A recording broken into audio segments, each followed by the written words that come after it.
The gap between playing the guitar and understanding music theory on the instrument is a journey that takes a lifetime. You're always going to have more information than you had a few weeks ago. When you get new information, there's always going to be a horizon of more information out there. It never ends. There's like no end goal to it.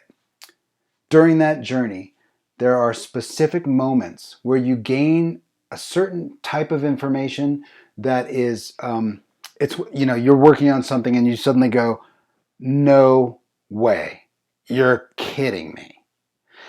Those moments, those aha moments, push you down that road much further than sort of the daily grind or the smaller applications. It's these moments that fuel that journey, that are the engine to get you down that path. Hey, welcome back to the channel. I'm Chris. That journey for me has been peppered with these sort of seminal moments.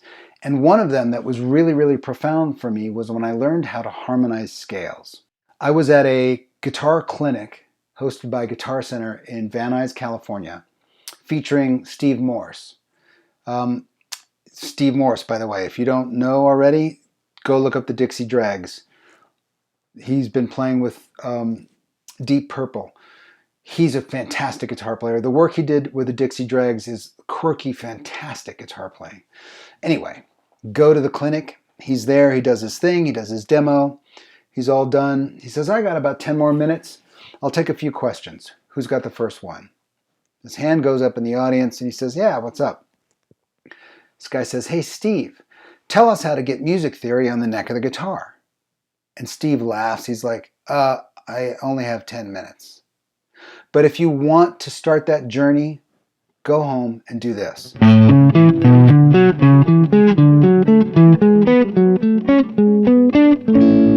he went like this.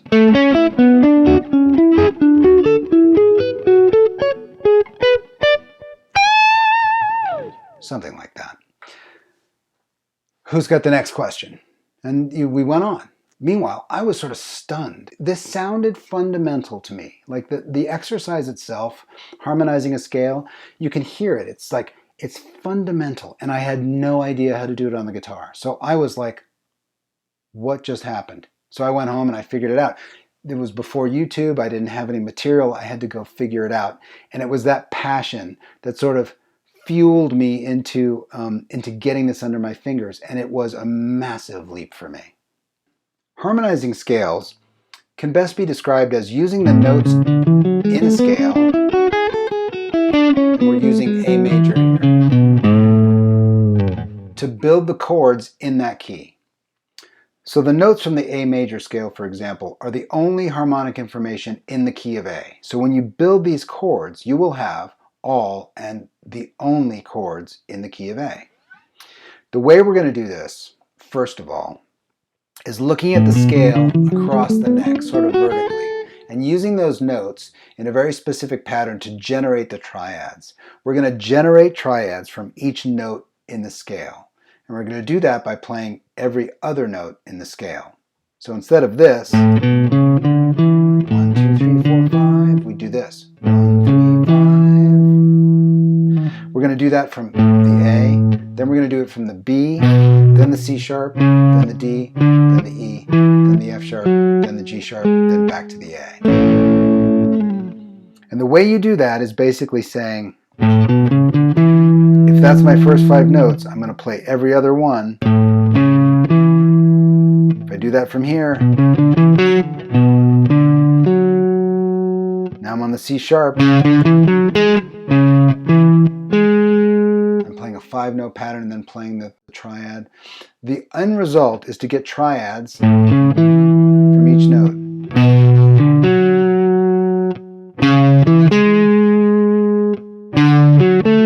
And you're basically just using that scale to define what notes come up next in that every other note pattern. By the way, I'm purposely not telling you what frets these are. I'm purposely not telling you what notes they are, because one of the things I think is very valuable is replicating the experience I had, which is like finding it out for yourself and making sure that you can like look at the guitar and figure it out rather than just project it onto the neck from another source.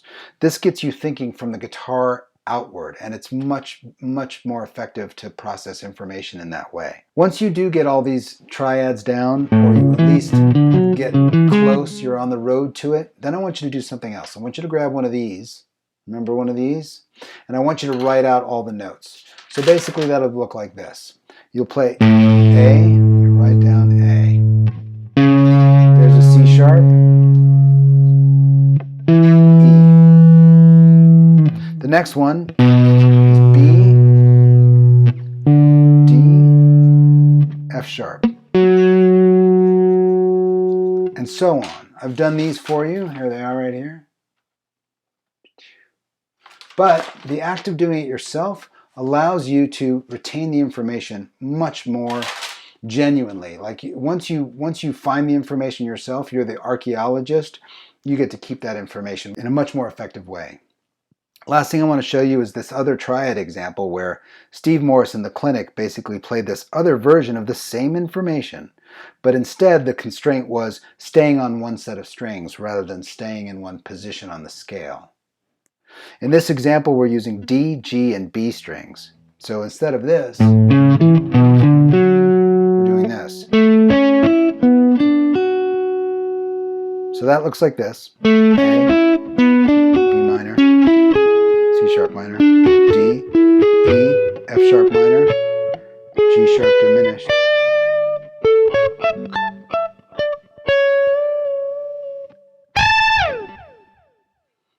I'm purposely not telling you how that looks. Meanwhile, I'm tabbing all this stuff out. It's on my Patreon page. You can go get it for sure. But spend some time writing these down, finding them for yourself, and taking the time to look at the scale, taking great pain to say, where's my next note? Where is it? And visualize it rather than just like looking at the paper or the tablature or the screen and coming back and looking and coming back. You retain information much better that way. So there's how to harmonize the A major scale. It's good information. When I learned it, it was very dramatic for me, and I hope it's helpful for you. I've tabbed it all out if you need some extra time with it. I've got the scale tabbed out. I've got all of the arpeggios tabbed out. I've got the linear example tabbed out as well. But I would challenge you to do as much of this by yourself and using your brain to try to see those next notes and write them out, just to get yourself working on it. Like learning music theory isn't something you can just project onto the neck and move on to the next thing. You really have to do some homework. And if you're up for it, I have an assignment for you. We've just harmonized the A major scale. I want you to try this. Harmonize this scale.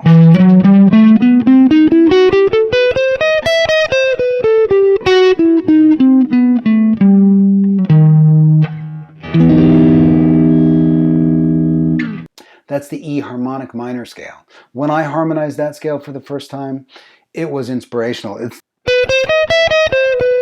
You've got wide intervals followed by short intervals, so it pushes the chords, it creates weird chords, and it pushes them into weird patterns. Try it out. When I learned it, I wrote 3 songs that week. I was so inspired. One more favor I have to ask of you, and that is, if you enjoyed this kind of lesson, let me know in the comments if you like these theoretical things. It's not learn a lick a day. I can show you that lick, but what I'm trying to do here is give some more theoretical background. If these types of lessons are if you like them, let me know in the comments below so I can sort of create some more content that pushes us both down that journey. Anyway, I'll see you next time.